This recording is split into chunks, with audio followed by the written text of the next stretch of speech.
Jemaah Haji Grup Furoda Namira 2025 yang dirahmati Allah Subhanahu wa taala. Alhamdulillah pada malam hari ini kita dapat berkumpul kembali dalam kajian para keberangkatan sesi ketiga yang insya Allah akan disampaikan oleh Ustadz Fuad Mubarok LC dengan tema Serahkan Semua kepada Allah. Kepada jamaah sekalian, silahkan disimak hingga selesai dan jika ada pertanyaan seputar tema kajian, maka silahkan ditulis di kolom komentar Zoom. Insya Allah di akhir sesi akan kami bacakan. Kemudian selama berlangsung kajian, mohon untuk suara audio Zoom-nya di-mute atau dinonaktifkan. Baik, untuk memanfaatkan waktu, kepada Ustadz Fuad Mubarok LC, kami persilahkan. Selamat. Terima kasih Mas Ahmad atas waktu yang diberikan. Assalamualaikum warahmatullahi wabarakatuh. Waalaikumsalam. Bismillahirrahmanirrahim. Alhamdulillahi rabbil alamin. Hamdan kathiran tayyiban mubarakan fih. Kama yuhibbu rabbuna wa yardah. Wa ashhadu an la ilaha illallah. Wa ashhadu anna muhammadan abduhu wa rasuluh. Allahumma salli wa sallim wa barik ala nabiyyina wa habibina Muhammadin وعلى آله وأصحابه ومن تبعهم بإحسان إلى يوم الدين أما بعد قال الله تعالى يا أيها الذين آمنوا اتقوا الله حق تقاته ولا تموتن إلا وأنتم مسلمون فإن أصدق الحديث كتاب الله وخير الهدي هدي محمد صلى الله عليه وسلم وشر الأمور محدثاتها وكل محدثة بدعة wa kulla bid'atin dhalalah wa kulla dhalalatin finnar.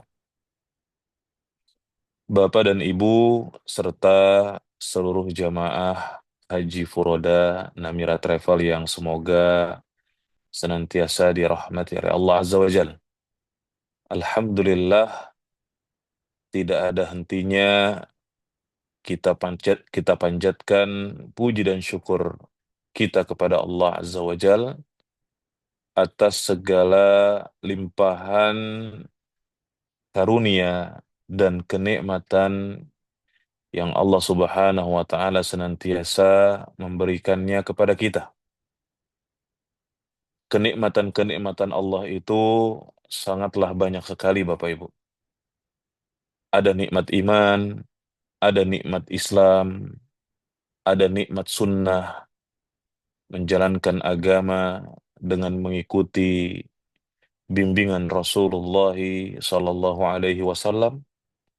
Belum lagi nikmat-nikmat lainnya yang terkadang kita melupakannya, seperti nikmat sehat, nikmat waktu luang.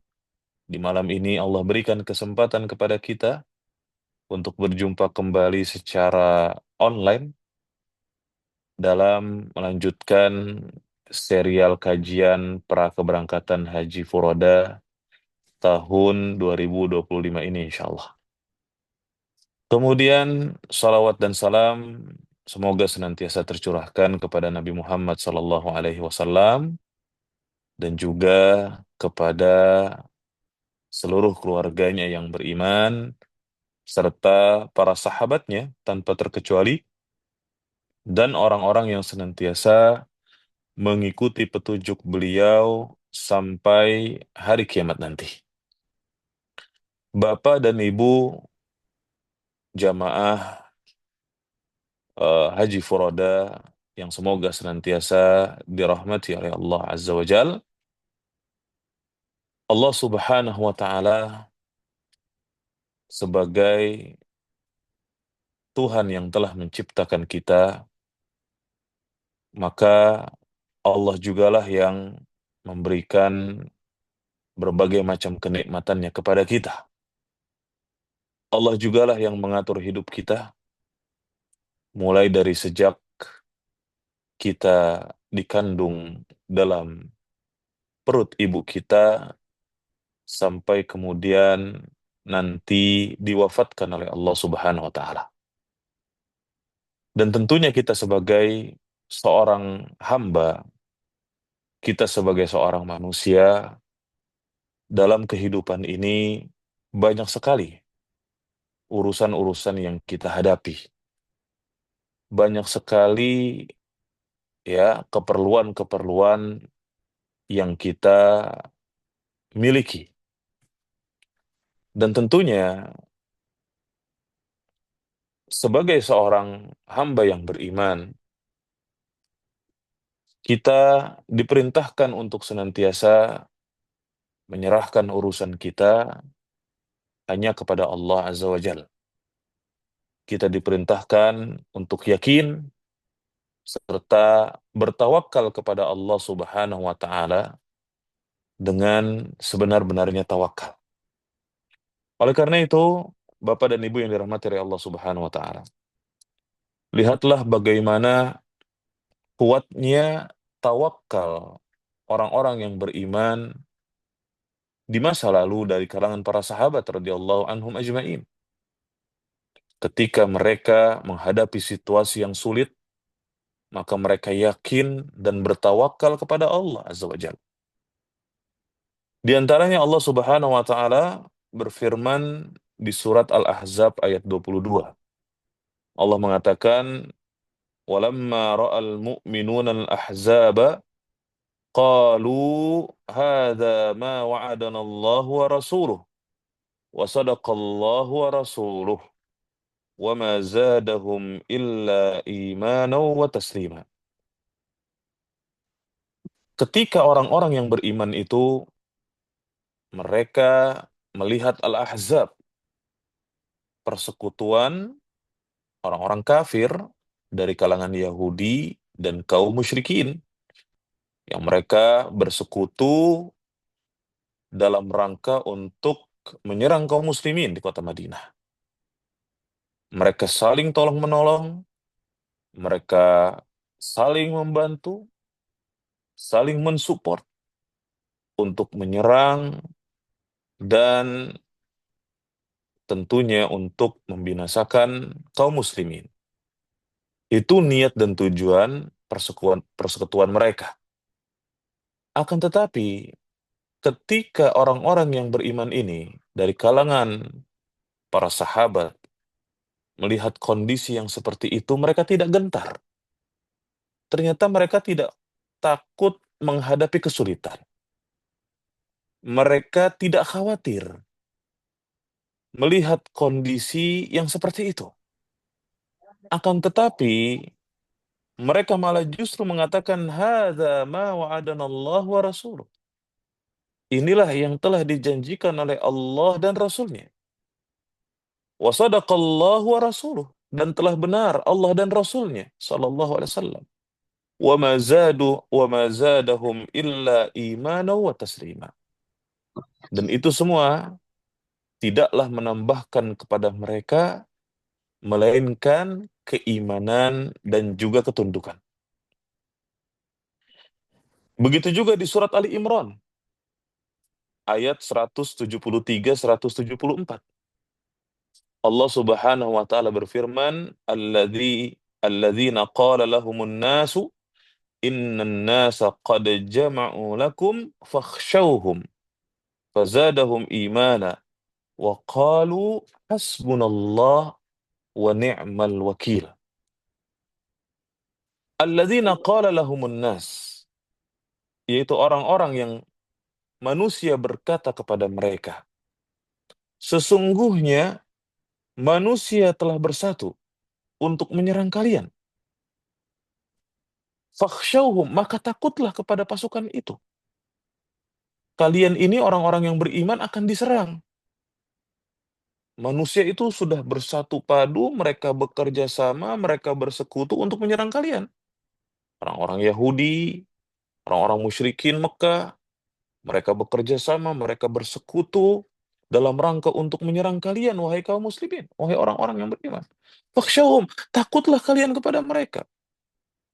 Khawatirlah kepada ya kekuatan mereka. Ya, karena siapa yang tidak takut, orang biasa pasti tentu akan melihat ini suatu ancaman yang sangat besar.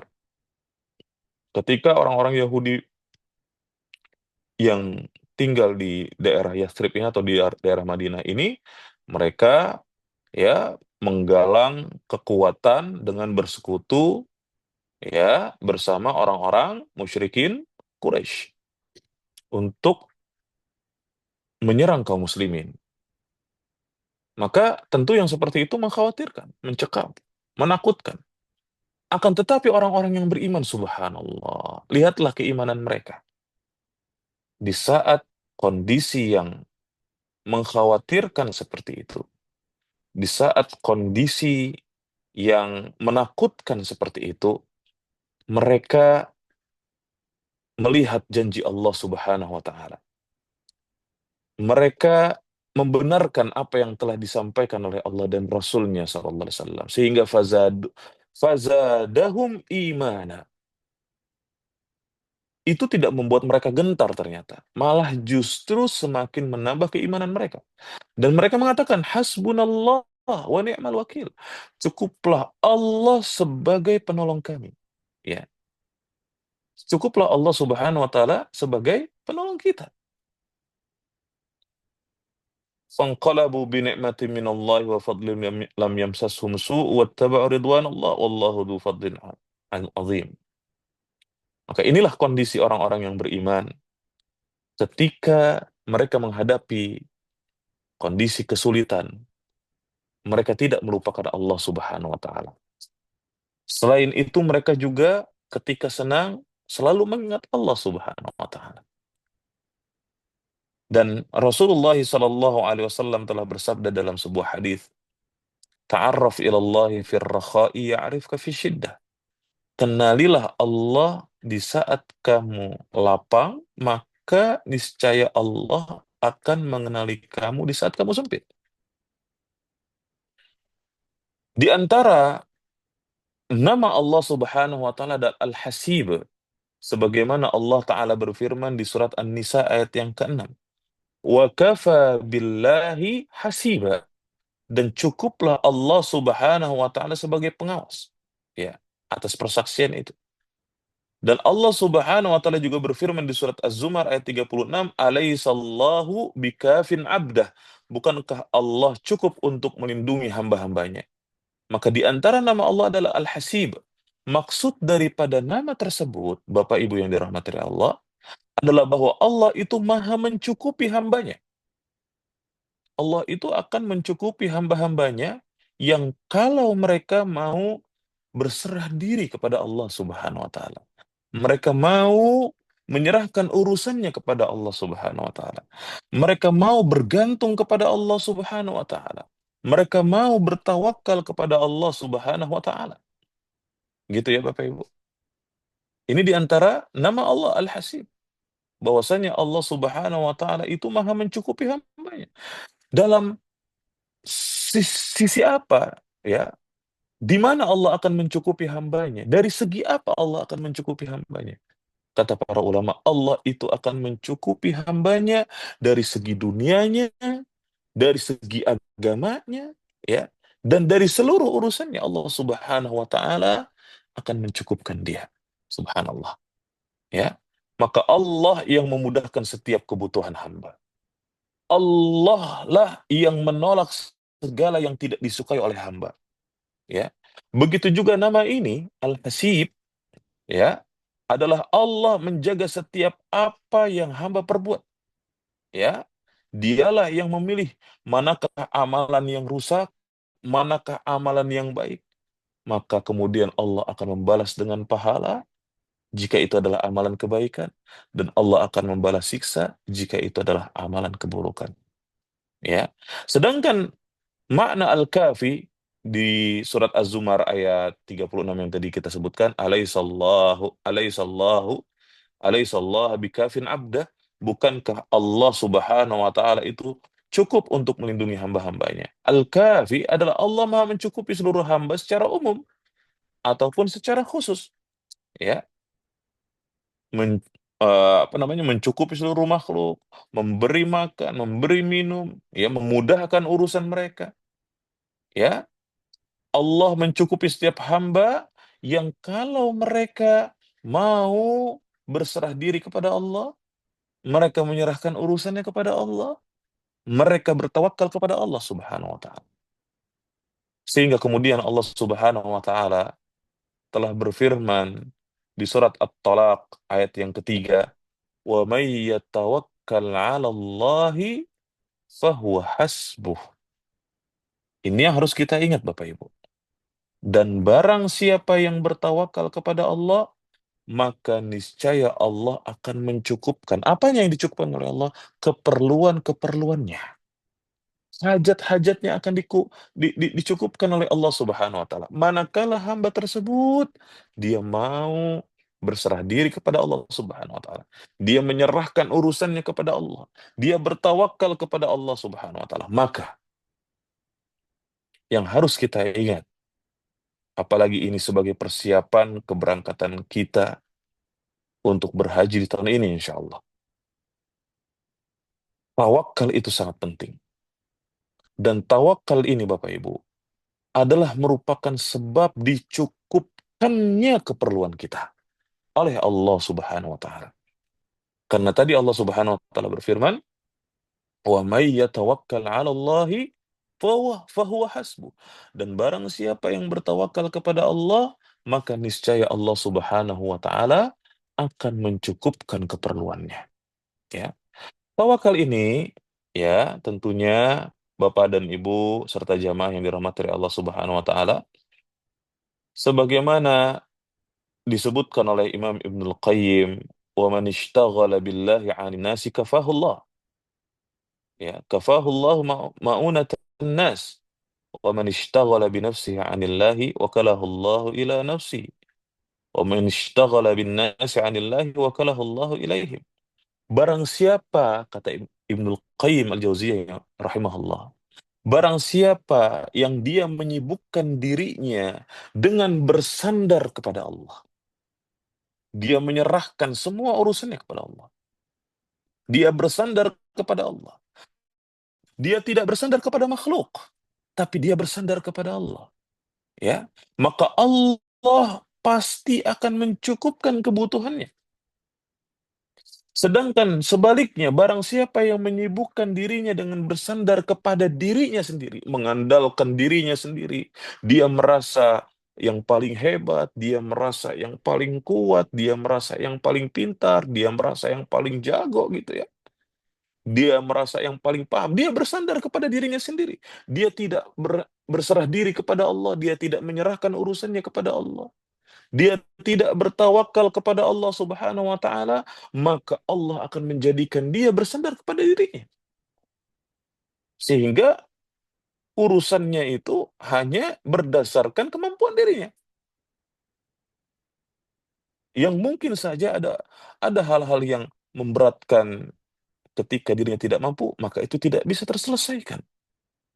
Gitu ya.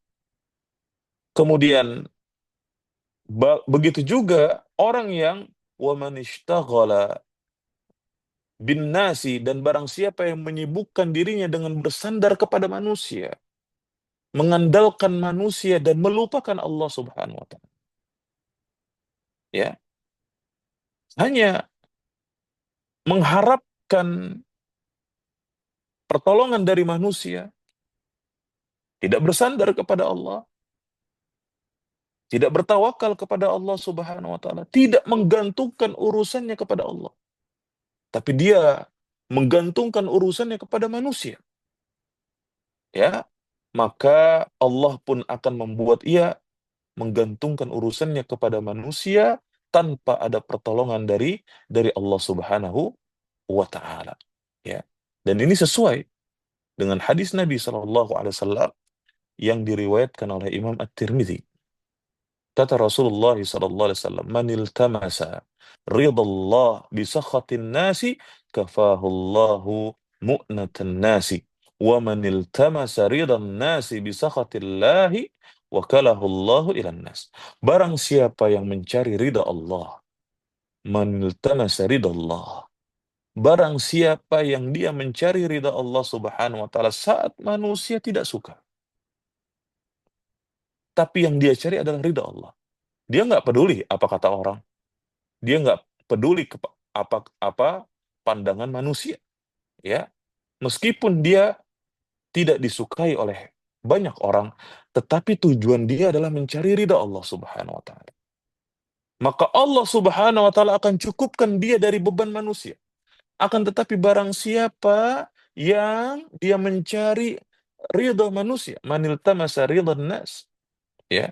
Dan barang siapa yang mencari ridha manusia, namun Allah, ya, itu murka kepadanya. Allah nggak suka. Bisa qatillah, ya, karena dengan memurkai Allah Subhanahu wa taala, artinya dengan membuat Allah murka kepadanya, maka Allah akan biarkan dia bergantung kepada manusia. Maka ini sangat penting sekali. Ini adalah merupakan pegangan hidup kita, Bapak Ibu. Dalam setiap urusan kita, kita itu dituntut untuk bertawakal kepada Allah. Kita punya pekerjaan, maka hendaknya kita bertawakal kepada Allah. Kita berumah tangga, kita juga bertawakal kepada Allah. Kita punya istri, kita punya anak, kita bertawakal kepada Allah. Kita punya rencana, maka kita bertawakal kepada Allah Subhanahu wa taala. Dan maksud tawakal adalah bersandarnya hati pada Allah, ya. Serta tentunya mengambil atau menempuh sebab atau berusaha untuk terwujudnya tujuan kita. Sehingga tawakal itu terdiri dari dua rukun. Dua rukun ini harus ada pada tawakal. Jika kedua rukun ini tidak ada atau salah satunya hilang, maka tawakal tidak sempurna. Yang pertama, bersandarnya hati, i'timadul qalb 'ala Allah. Ini penting sekali. Hendaknya kita menggantungkan hati kita kepada Allah, kita bersandar kepada Allah, kita berserah diri kepada Allah, kita menyerahkan urusan kita dan menggantungkan urusan kita kepada Allah Subhanahu wa taala. Ya. Dan kita ketika menyerahkan urusan kita kepada Allah Subhanahu wa taala ini adalah dalam rangka untuk mencari ridho dari Allah Subhanahu wa taala. Ya. Bukan bukan mencari ridho makhluk. Yang kita kejar adalah ridho Allah Subhanahu wa taala. Kemudian tentunya yang kedua adalah menempuh sebab atau mengambil sebab. Kita berusaha untuk mewujudkan daripada tujuan kita itu. Tentunya menempuh sebab-sebab yang syar'i dan tidak melanggar aturan daripada syariat Islam. Maka ini yang disebut dengan bertawakal kepada Allah Subhanahu wa taala. Sehingga pertanyaannya, sudahkah kita bertawakal, ya, dengan sebenarnya? Ini Bapak dan Ibu yang dirahmati Allah. Sebagian orang mereka sudah mengambil sebab, sudah berusaha untuk mewujudkan tujuan yang diinginkan, tetapi dia tidak bersandar hatinya kepada Allah. Dia tidak menyerahkan urusannya kepada Allah Subhanahu wa taala. Tetapi dia mengandalkan manusia atau dia mengandalkan dirinya sendiri. Yang seperti ini tidak benar. Atau ada juga orang yang dia bertawakal kepada Allah dengan cara dia bersandar kepada Allah. Dia menggantungkan urusannya kepada Allah, tapi dia tidak berusaha.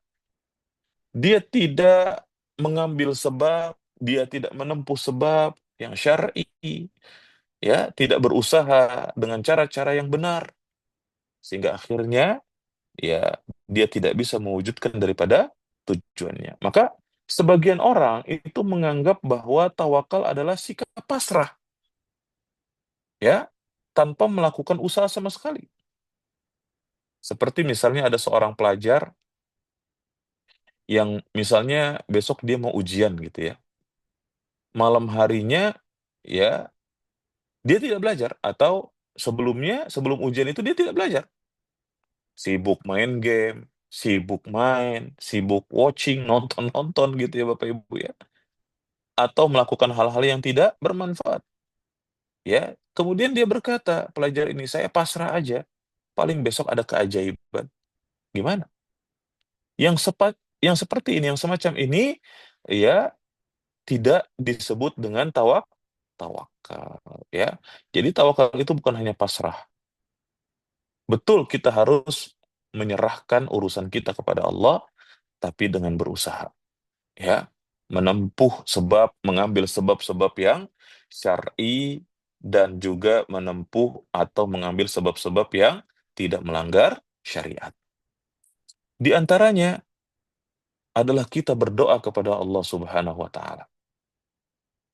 Ketika kita memiliki urusan, agar supaya urusan kita mendapatkan kemudahan dari Allah Subhanahu wa taala, yang misalnya kita menghadapi kesulitan pada urusan kita, kita menghadapi rintangan dalam urusan kita, maka hendaknya kita berusaha dengan bertawakal kepada Allah Subhanahu wa taala, dengan kita berdoa kepada Allah Subhanahu wa taala. Kita meminta kemudahan dan pertolongan kepada Allah Subhanahu wa taala, ya. Dan sesungguhnya ibadah kita, keperluan kita itu tidak akan terwujud dan tidak akan terlaksana dengan baik kecuali dengan pertolongan dari Allah. Coba Bapak Ibu perhatikan di sebuah hadis Rasulullah Shallallahu alaihi wasallam, beliau pernah menyampaikan wasiat kepada sahabatnya Mu'adz bin Jabal. Rasulullah bersabda, "Ya Mu'adz, inni usika alla tada'anna dubura kulla salatin an taqul, wahai Mu'adz, aku berwasiat kepadamu agar di setiap akhir salat jangan sampai kamu lupa untuk membaca apa? Allahumma a'inni ala dzikrika wa syukrika wa husni ibadatika." Ya Allah, tolonglah aku agar aku bisa terus berzikir kepadamu, agar aku bisa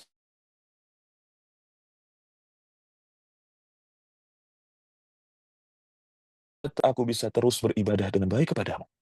Coba kita perhatikan doa yang diajarkan Nabi ini kepada Mu'adz bin Jabal. Nabi SAW mengajarkan doa ini dengan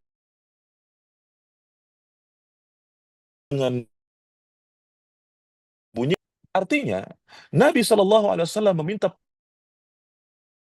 pertolongan kepada Allah, ya, karena ibadah itu tidak akan terwujud kecuali dengan pertolongan dari Allah, ya. Sebagaimana eh, sahabat yang meminta wasiat kepada Rasulullah SAW, ya, eh, dan kata Nabi SAW, ya, wa innahu layasirun ala man yassarahullahu ta'ala alaih, ya. Ketika ada seorang sahabat meminta kepada Rasulullah SAW wasiat, ya, tentang bagaimana, ya, cara masuk surga, tentang bagaimana agar terhindar dari neraka, ya. Kemudian kata Nabi SAW, hal itu adalah sesuatu yang berat. Akan tetapi akan menjadi mudah jika dimudahkan oleh Allah Subhanahu wa taala. Ini kata kuncinya Bapak Ibu. Segala kesulitan yang kita hadapi itu akan menjadi mudah dengan pertolongan dari Allah. Nah, sekarang yang menjadi PR kita adalah bagaimana supaya kita ditolong oleh Allah. Maka dengan bertawakal, Allah akan mencukupkan kita. Dan tawakal ini harus kita wujudkan dengan menggantungkan urusan kita kepada Allah, dengan kita menyerahkan urusan kita kepada Allah, dan juga menempuh sebab. Sebab yang syar'i dan sebab yang tidak melanggar syariat. Di antaranya dengan kita berdoa kepada Allah Subhanahu wa taala.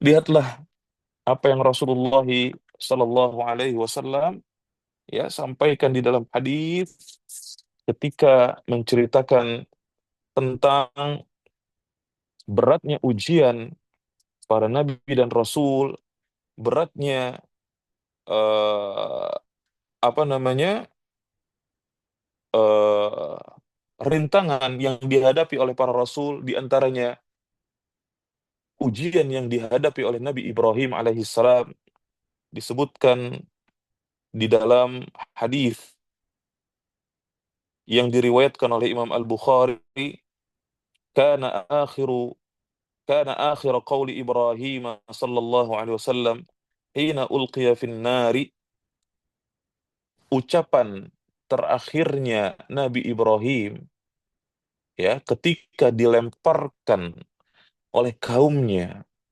ke api, adalah dengan membaca apa Bapak Ibu? Hasbiyallahu wa ni'mal wakil. Cukuplah Allah sebagai penolongku dan sebaik-baiknya pelindung. Cukuplah Allah sebagai penolongku dan sebaik-baiknya pelindung. Hasbiyallah wa ni'mal wakil. Ini adalah ucapan terakhirnya Nabi Ibrahim ketika dilemparkan oleh kaumnya ke api. Dengan api yang sangat besar, sangat panas. Lihatlah, Bapak dan Ibu yang dirahmati Allah.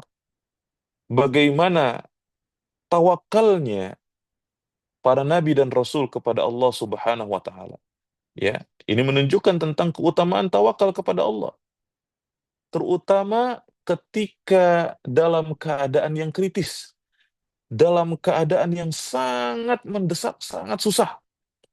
Terkadang Allah Subhanahu wa taala ingin melihat keseriusan seorang hamba kepada Allah Subhanahu wa taala, bagaimana yakinnya dia kepada Allah Subhanahu wa taala.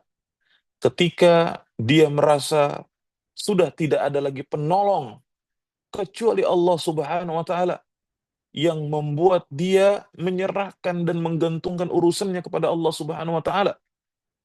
Dia berusaha dan bergantung kepada Allah Subhanahu wa taala. Dia benar-benar menyerahkan urusannya kepada Allah. Tidak ada lagi di dalam hatinya ketergantungan kepada manusia. Terkadang kita menghadapi suatu masalah yang serius gitu ya. Hati kita itu masih bergantung kepada manusia gitu ya. Kita menghadapi masalah, terus nanti kita menganggap, oh, saya punya backingan, ya, saya punya teman, saya punya kenalan, gitu ya. Akhirnya kita nggak benar-benar bertawakal kepada Allah gitu. Kita itu masih menggantungkan urusan kita, ya, kepada manusia. Kita nggak benar-benar menyerahkan sepenuhnya kepada Allah Subhanahu Wa Taala.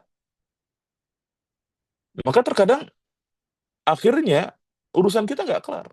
Kenapa? Karena kita nggak benar-benar bertawakal kepada Allah. Kita nggak yakin kepada Allah. Tapi kita masih mengharapkan manusia. Terkadang Allah Subhanahu wa taala menolong hambanya ketika hamba tersebut dia benar-benar berserah diri kepada Allah Subhanahu wa taala. Dia benar-benar yakin kepada Allah sebagaimana Nabi Ibrahim ketika dilempar oleh kaumnya ke api, ya, maka Nabi Ibrahim itu merasa tidak ada yang mampu untuk menolongnya dan tidak ada yang bisa untuk melindunginya kecuali Allah Subhanahu wa taala. Makanya ucapan terakhirnya Nabi Ibrahim adalah hasbiyallah wa ni'mal wakil. Cukuplah Allah sebagai, ya, penolongku dan sebaik-baiknya pelindung. Maka kemudian apa yang didapatkan oleh Nabi Ibrahim? Allah jadikan api itu dingin untuk Nabi Ibrahim. Sehingga kemudian Nabi Ibrahim pun selamat. Luar biasa. Ya.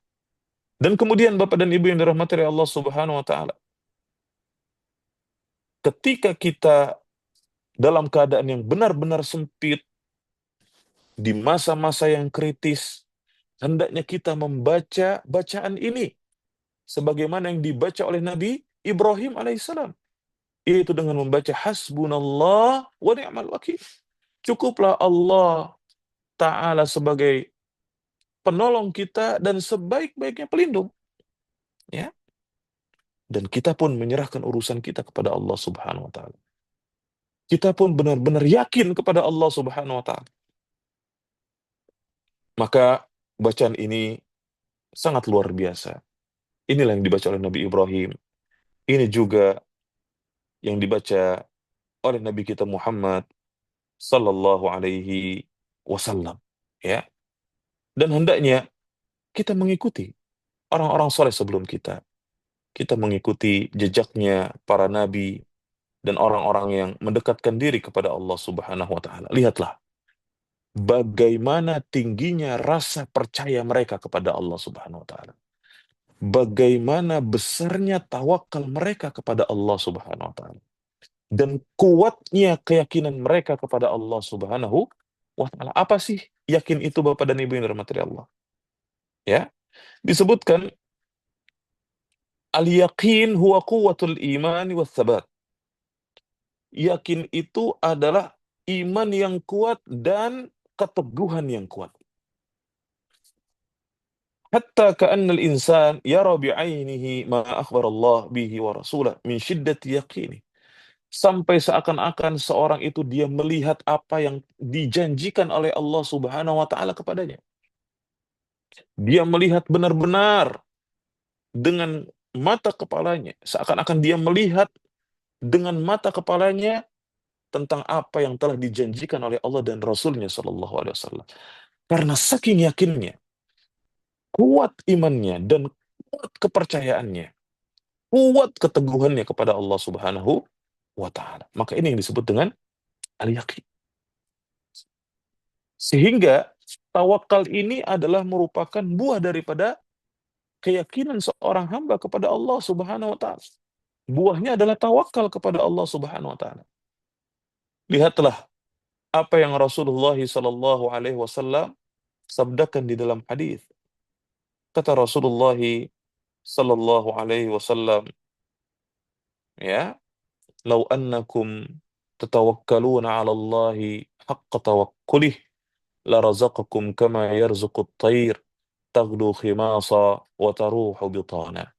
Kalau seandainya kalian itu bertawakal kepada Allah dengan sebenar-benarnya tawakal, niscaya Allah akan berikan kepada kalian rizki sebagaimana telah diberikan kepada seekor burung yang dia pergi di waktu pagi dalam keadaan perut kosong, dalam keadaan lapar, kemudian dia kembali dalam keadaan perut kenyang.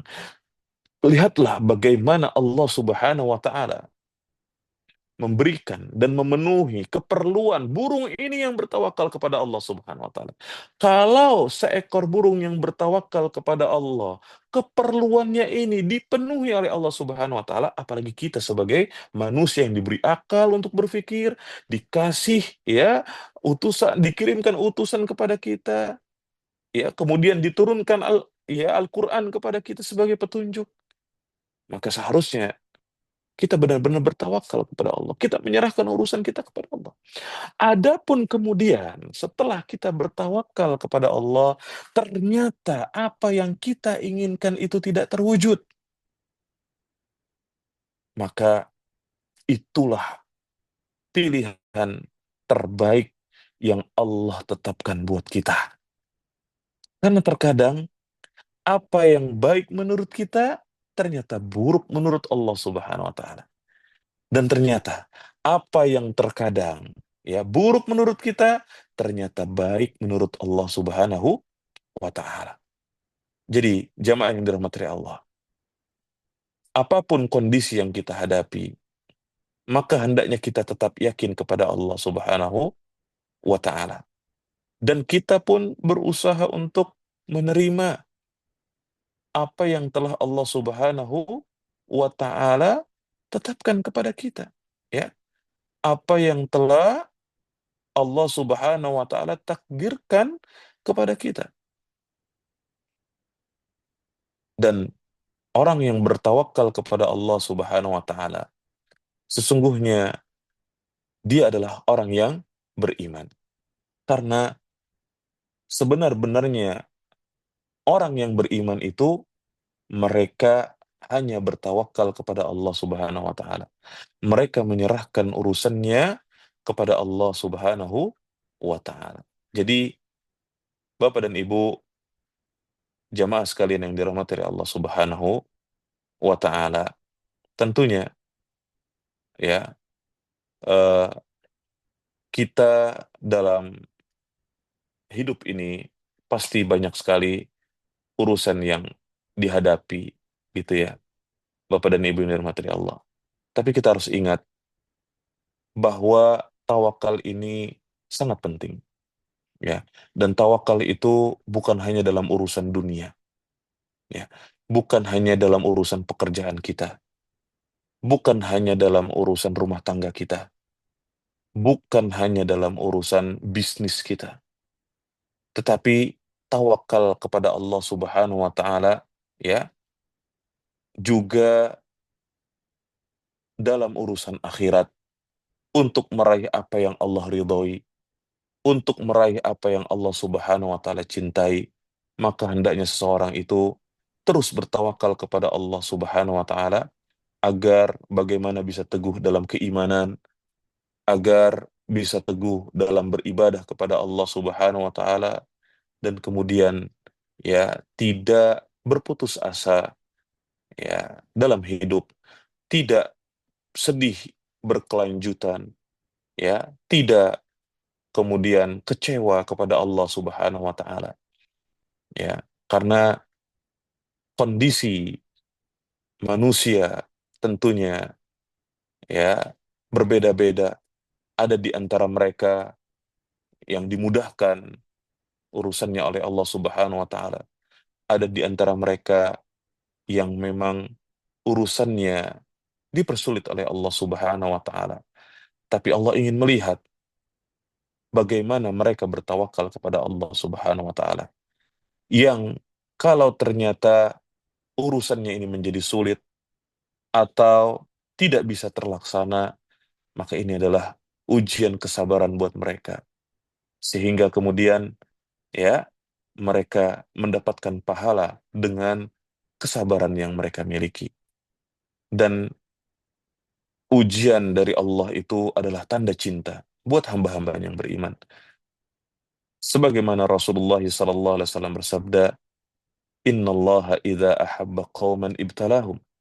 Sesungguhnya Allah Subhanahu wa taala apabila mencintai suatu kaum, mereka akan diuji oleh Allah Subhanahu wa taala. Barang siapa yang ridho menerima ujian tersebut, maka bagi mereka ridho dari Allah. Akan tetapi barang siapa yang tidak terima dengan ujian tersebut, merasa tidak suka dengan ujian yang Allah berikan, maka untuk mereka murka dari Allah Subhanahu wa taala.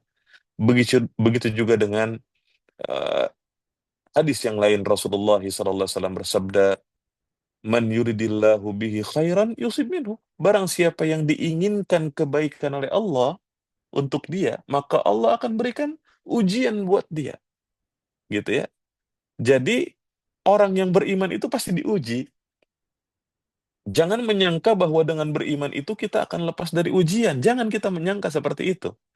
Malah justru semakin kita beriman, kita itu semakin diuji sama Allah. Lihatlah bagaimana ketika Rasulullah SAW datang jauh-jauh dari Madinah, gitu ya Bapak Ibu ya, dalam rangka untuk berumrah, sampai kemudian tertahan di daerah Hudaybiyah. Mereka dilarang masuk oleh orang-orang Quraisy, ya, dan mereka sudah dalam keadaan berihram. Akhirnya mereka tidak bisa masuk Mekah untuk berumrah. Ya, mereka tertahan dan kemudian Rasulullah SAW ya mengadakan perjanjian di tempat tersebut dengan orang-orang musyrikin Quraisy. Ya, yang dikenal kemudian dengan perjanjian Hudaybiyah. Ini Rasulullah sudah berjalan berhari-hari dari Madinah ke Mekah untuk berumrah bersama para sahabatnya, kemudian di Hudaybiyah tertahan, nggak bisa menyelesaikan. Dilarang masuk oleh orang-orang Quraisy karena saat itu ya Mekah masih dikuasai oleh orang-orang musyrikin Quraisy. Sampai kemudian terjadi pembebasan kota Makkah di tahun 8 Hijriah. Lihatlah, Rasul pernah dalam keadaan seperti itu. Ya, bahkan udah nyampe Makkah nggak bisa untuk tawaf dan sa'i, nggak bisa umroh gitu. Subhanallah. Jadi jangan kita merasa ujian kita ini sangat berat. Jangan kita merasa seperti itu. Karena masih ada orang yang diujinya lebih berat dari kita. Tapi dengan ujian ini, kita itu ditempa. keimanan kita ditempa untuk semakin yakin kepada Allah, semakin berharap kepada Allah Subhanahu wa taala. Ada orang yang mengatakan, ini bukan kata-kata saya Bapak Ibu ya, tapi ini bagus sekali. Payung itu tidak bisa menghentikan hujan, tapi dengan payung kita bisa melewati hujan. Sabar itu tidak bisa menghentikan musibah. Sabar itu tidak bisa menghentikan ujian. Tapi dengan kita bersabar, kita bisa melewati ujian. Dengan bersabar, kita bisa melewati musibah. Ya, jadi apapun apa yang Allah takdirkan kepada kita, maka kita harus menerimanya. Tapi bukan juga mengandalkan takdir Allah. Kita disuruh bertawakal, berserah diri kepada Allah, sambil kita berusaha. Sampai kemudian kita melihat hasilnya. Kalau ternyata hasilnya tidak sesuai dengan apa yang kita inginkan, maka itulah takdir yang Allah telah tetapkan kepada kita.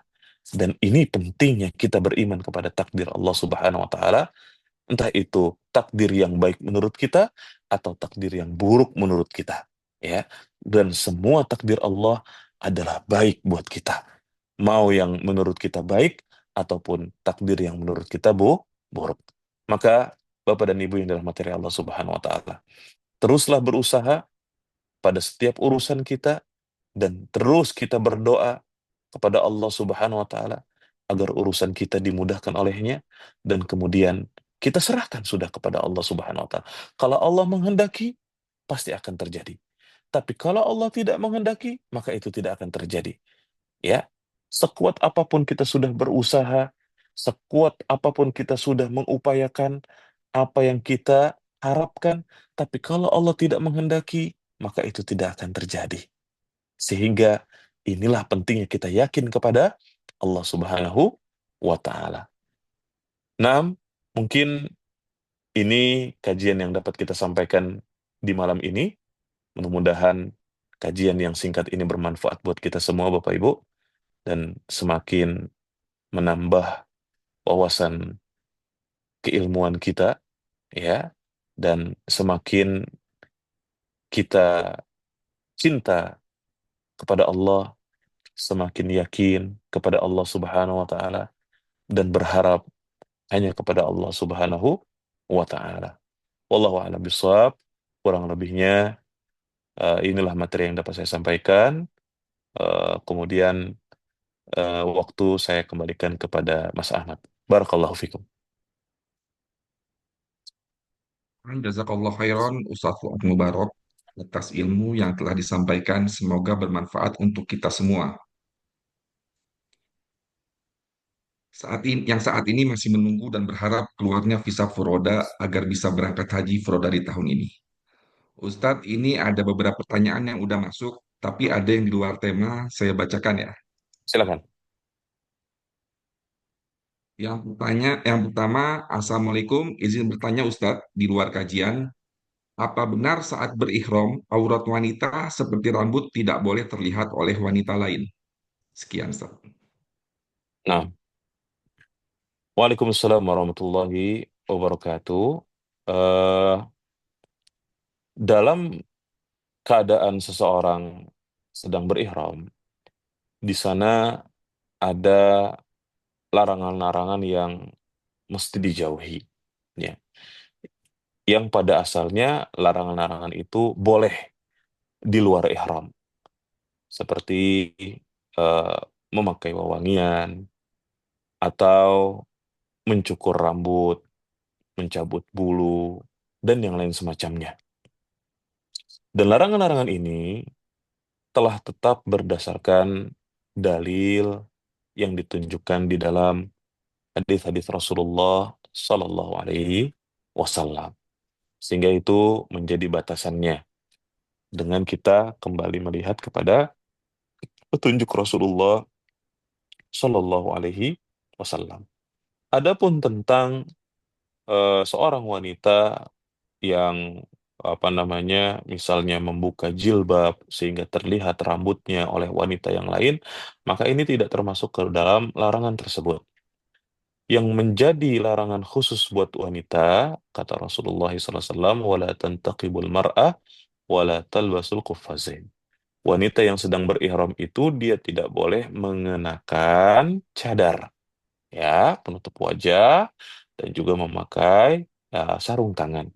Inilah yang menjadi larangan khusus buat kaum wanita ketika mereka sedang dalam keadaan berihram. Wallahu a'lam bishawab. Demikian. Yang kedua, Ustadz, Assalamualaikum, Baik. mau tanya, untuk haji furoda nanti akan melakukan nafar awal atau nafar sani? Nah, dalam haji itu di antara amalannya adalah kita akan bermabit atau bermalam di Mina di hari-hari tasyrik. Mulai daripada tanggal 10 kita akan eh, berada di Mina, 11, 12, dan atau sampai tanggal 13. Apabila seseorang keluar dari Mina pada tanggal 12, maka inilah yang disebut dengan nafar awal. Adapun mereka yang keluar dari Mina di tanggal 13 Zulhijjah, maka inilah yang disebut dengan nafar tsani. Ya. Dan orang yang berhaji itu dia diberikan kebebasan untuk memilih yang mana. Ya. Dan ini tidak terkait dengan program ya, Bapak Ibu. Artinya ini tidak terkait dengan apakah itu haji khusus, ya, atau haji plus, atau haji furoda, atau haji reguler. Ini kembali kepada pilihan masing-masing, ya. Adapun di Namira Travel biasanya kita itu akan mengambil nafar awal. Tapi tetap diizinkan bagi mereka yang ingin mengambil nafar thani untuk tetap berada di Mina dengan nanti ada petugas yang menemani dan akan kemudian membimbing Bapak dan Ibu untuk pelaksanaan kegiatan di tanggal 13 Zulhijjahnya atau di nafar thaninya. Seperti itu. Wallahu a'lam bishawab. Ustadz, ini pertanyaan ketiga. Izin bertanya, Ustadz, bagaimana konsep kombinasikan antara ikhtiar dan tawakal yang pernah dicontohkan Rasulullah SAW? Mana yang lebih didahulukan?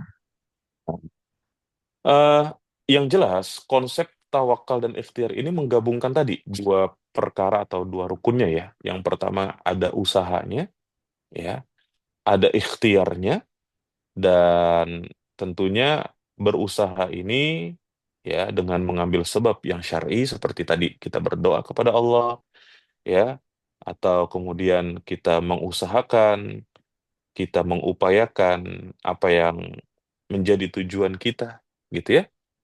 Seperti misalnya tadi, seorang pelajar yang ingin sukses dalam ujiannya, maka dia harus belajar. Ya, di antara ikhtiarnya adalah dia belajar, gitu ya.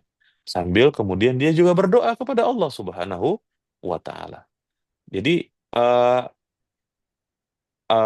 usaha itu adalah di antara sebab yang tampak. Sedangkan apa namanya, bersandarnya hati ini adalah sebab yang batin, gitu ya. Tentang bagaimana kita eh, mengatur hati kita agar yakin kepada Allah dan agar bersandar serta menyerahkan urusan kita kepada Allah Subhanahu wa taala, ya, dan tidak banyak berharap kepada makhluk. Sebagai contoh, ada seorang sahabat yang membawa hewan tunggangannya, kemudian dia tidak mengikatnya. Kata Nabi SAW, ikatlah ya hewan tungganganmu, kemudian bertawakallah kepada Allah Subhanahu wa taala. Serahkan urusannya kepada Allah Subhanahu wa taala. Demikian, Allah a'lam bishawab. Pertanyaan selanjutnya, Ustadz, izin bertanya, bagaimana menjadikan hati ini bersih, ikhlas menerima ketetapan Allah, tidak membandingkan keadaan dengan orang lain, padahal kita sudah bekerja keras, berdoa, tawakal dengan ketetapan Allah. Tapi hati ini selalu tergelitik bila melihat nikmat yang orang lain terima. Walau kadang kita hanya mengeluh atau bertanya-tanya di dalam hati saja. Jazakumullah khairan Ustaz. Semoga Ya. Allah mudahkan urusan kita semua. Ya, ini adalah sesuatu yang saya rasa sangat manusiawi ya, ketika kita punya urusan yang sama dengan orang lain, lalu kemudian ternyata urusan orang lain itu terlaksana, sedangkan kita terhambat gitu ya. Pasti akan ada perasaan di dalam hati, kok kenapa saya nggak seperti dia? Ini adalah sesuatu yang manusiawi. Tapi perasaan yang seperti ini tidak boleh dibiarkan. Karena ini kalau dibiarkan nanti bisa berakibat buruk. Hilangnya keyakinan kepada Allah, kemudian hilangnya ibadah tawakal kepada Allah Subhanahu wa taala, ya, hilangnya pengharapan kepada Allah Subhanahu wa taala. Ini berakibat sangat buruk. Sedangkan hati ini adalah motor penggeraknya anggota tubuh kita, gitu ya. Maka cara terbaiknya adalah kita harus membersihkan hati kita dari kotoran-kotoran yang dapat merusaknya. Ria, sum'ah, ya, sombong, ujub, ya, ataupun keputusasaan dan yang lain semacamnya. Caranya adalah kita singkirkan itu semua. Kemudian hendaknya kita yakin kepada Allah Subhanahu wa taala serta percaya dengan takdir Allah, itu adalah yang terbaik buat kita. Dan kita juga meminta kepada Allah agar Allah Subhanahu wa taala membersihkan hati kita dari penyakit-penyakitnya, menjaga hati kita agar tetap bersih. Makanya Rasulullah SAW, beliau selalu membaca doa yang selalu diulang-ulang, sering dibaca oleh Nabi SAW. Ya muqallibal qulub, tsabbit qalbi ala dinik. Allahumma musarrifal qulub, sarrif qalbi ala ta'atik. Ini adalah doa yang sangat sering dibaca oleh Nabi SAW. Ya, karena hati kita itu yang menguasainya adalah Allah, maka kita memohon kepada Allah agar hati kita ini tetap lurus, tetap beriman, tetap yakin dan percaya kepada Allah Subhanahu wa taala. Ya, kita minta kepada Allah Subhanahu wa taala agar tetap hati kita ini sangat penting sekali Bapak Ibu yang dirahmati Allah. Kita berdoa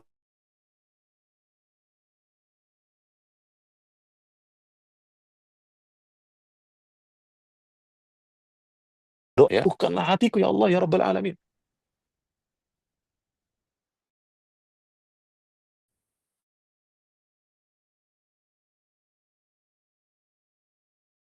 Itu kebaikan yang engkau ridhoi ya Allah Subhanahu